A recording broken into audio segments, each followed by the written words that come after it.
They whispered behind his back, laughed at him when he walked into a room, said he wasn't good enough, not smart enough, not talented enough. And for a long time he believed them. But what happens when the voice within grows louder than the voices around? When a single spark of belief transforms a trembling soul into a force the world can't ignore. This is not just a story. This is the mirror you've been avoiding. The moment when confidence stops being a word and becomes your weapon. Stay with me. It all began in the narrow lanes of a dusty town, where dreams were considered luxuries and survival was the only priority. A place where stars were only visible in the sky, never in people's eyes. And among its forgotten streets lived a boy named Veer. 17, skinny, shy, and often mistaken for invisible. He didn't speak much. He didn't shine much. And he certainly didn't believe in himself. Veer lived with his mother in a small one-room home that was more cracks than walls. His father, once a factory worker, had passed away in a tragic accident years ago. His mother stitched clothes from dawn to midnight, barely making enough to put food on their table. There was never time for encouragement, for praise, or even a moment of rest. Life was mechanical, painfully repetitive, and hope, it had long stopped knocking on their door. School was no different. Veer was average, never at the top, never at the bottom. He blended in like dust on the chalkboard, there, but never noticed. Teachers didn't remember his name. Students didn't care to. They called him the mute mouse, always shrinking into his chair, avoiding eye contact, scared to even raise his hand. But there was something Veer had that no one saw, not even Veer himself. A notebook, old, worn out, filled with scribbles of inventions, ideas, and strange little diagrams. Late at night, while the world slept and mosquitoes danced in the silence, Veer's mind would come alive. He would sketch machines, design tools, and write about systems that could make life easier, faster, better. He didn't know it then, but he was planting seeds for something extraordinary. One day, everything changed. It was during the annual school science exhibition, a big event for students to showcase their projects. Veer sat in the corner of the classroom, watching others present robots, charts, and fancy experiments funded by rich parents. He had nothing, not because he didn't have an idea, but because he didn't have the confidence. He believed no one would listen. Why would they? That evening, as he sat beside his mother, helping her thread a needle, he finally muttered, "Ma, I had an idea for the science fair." His mother paused, looked at him, truly looked at him, for the first time in a long while. "Then why didn't you show it?" He shrugged. No one would care. His mother placed a needle down, took his hand gently, and whispered something he would never forget. "This world only listens to loud people, Beta, but sometimes you don't have to be loud. You just need to believe you're worth listening to." That night, something stirred inside him. It wasn't courage, not yet. It was a hint of it, a ripple, a whisper, a crack in the wall of self-doubt. The next morning, Veer walked into school with his old notebook. The deadline for entries was over, but he approached the science teacher anyway. "Sir," he said, voice trembling, "I didn't submit anything, but I have this idea. Can I show you?" The teacher, caught off guard, almost dismissed him, but something about the boy's eyes, something determined and new, made him pause. "Okay, show me." Veer opened his notebook. Pages flipped, sketches revealed. He explained a simple water filtration system using discarded household items. Cheap, easy, and life-saving for slum areas with contaminated water. The teacher stared at him. "You built this?" "Not yet, but I can. Give me 3 days." 3 days. That's all he asked for. And during those 3 days, Veer didn't sleep. He scavenged junkyards, collected bottles, filters, and wires. He assembled it behind his home, on a broken shed, amidst the stench of rust and waste. His mother helped where she could. And on the 3rd day, Veer walked back into school, not as a mute mouse, but as a storm no one saw coming. His project didn't have glossy posters or robotic arms.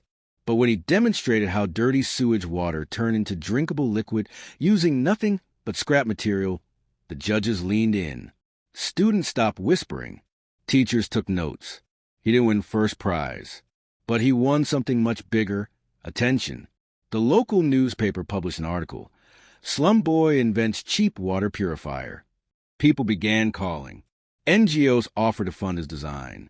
For the first time in his life, Veer heard a sound louder than insults, applause. But here's the twist. With attention came pressure. With praise came expectations. People started expecting more projects, more ideas, more miracles. And just as quickly as he rose, the fear crept back in. What if I can't do it again? What if it was a fluke? At a district-level innovation event, Veer was asked to speak, just 5 minutes, on stage, about his journey. When his name was announced, he froze, palms sweaty, throat dry, heart pounding like a drum of doom. He stood behind a curtain, eyes wide, every childhood humiliation flashing back like ghosts. Laughter, rejection, silence. He almost turned back, but then he remembered his mother's words. You don't have to be loud. Just believe you're worth listening to. He took a breath, walked onto the stage, and spoke, not with power, not with confidence, but with honesty, with vulnerability, with truth.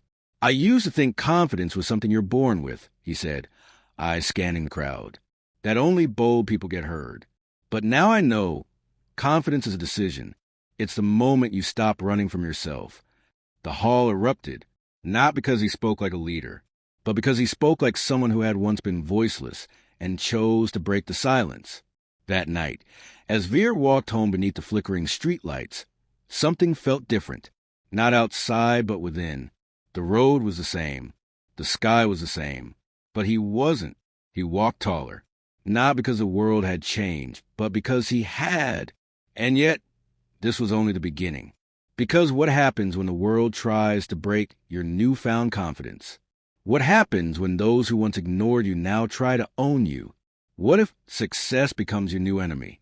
In part 2, the real test begins. Because self-confidence isn't just about rising. It's about standing tall when the winds turn against you.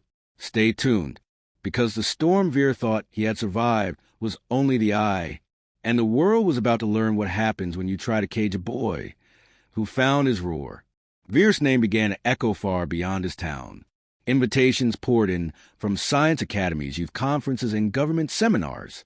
Suddenly, the mute mouse was being asked to teach others how to roar. His invention was featured on television. Social media sang his praises. People called him the genius in the slums, India's rising innovator, even the next Abdul Kalam. And with every label, Veer felt something strange building inside him. Not pride, pressure, because when people expect you to be exceptional every moment, you start to fear being human. Soon, mentors approached him, some genuine, others hungry for their slice of his spotlight. One man stood out, Mr. Rajan, a smooth-talking businessman with a warm smile and eyes that never blinked. He promised Veer funding, global exposure, and the chance to study abroad. He said all the right things. Veer's mother was cautious, but Veer was overwhelmed. This was a dream, wasn't it? Within months, Veer was in Mumbai, living in a small hostel and working at Rajan's innovation firm. He was given a team, a lab, and endless pressure to deliver the next big thing. At first, he tried to stay grounded, waking early, working hard, keeping his notebook close. But soon, the city's noise began to drown his inner voice. His inventions were no longer his. Every time he created something, Rajan's team would tweak it, rebrand it, patent it under the company's name.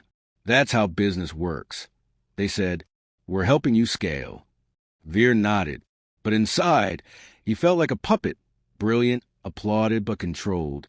The confidence he had found was being traded for convenience. He missed his home, his mother, the quiet shed behind their house. In trying to become successful, he was losing the very soul that had sparked his journey. Then came the breaking point. Veer had designed a new energy-saving motor, inspired by his town's power failures.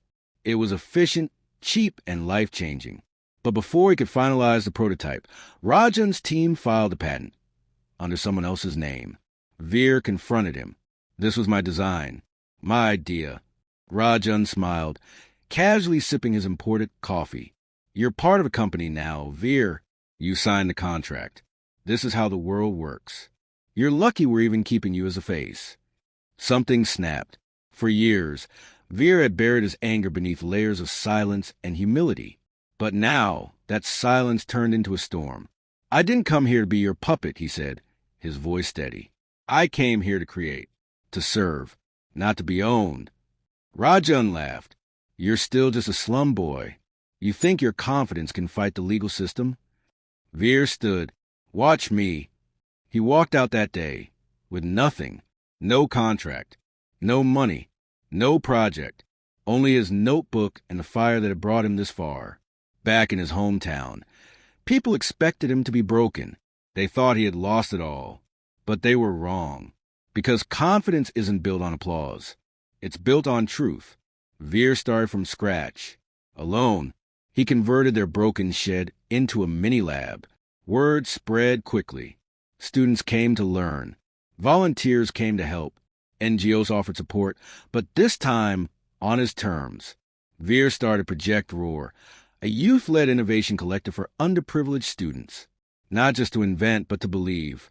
Within a year, they built affordable prosthetics from recycled materials, low-cost solar lamps for villages, educational kits for rural schools. And every creation carried a stamp, designed with self-belief. But Rajan wasn't done. The company sent legal notices, claiming Veer had stolen ideas, breached agreements, and violated contracts. They threatened to shut down his lab, destroy his reputation, crush him. Fear returned. The old Veer would have hidden, apologized, given up. But this Veer had tasted something more powerful than success, integrity. He stood his ground, went public, told his story, not with bitterness, but with clarity. The media rallied behind him. Influencers, activists, even politicians started backing him. The truth echoed louder than the lies. Eventually, Rajan backed off, not because he wanted to, but because he had to. The boy he once tried to silence had become the voice for thousands. Years passed.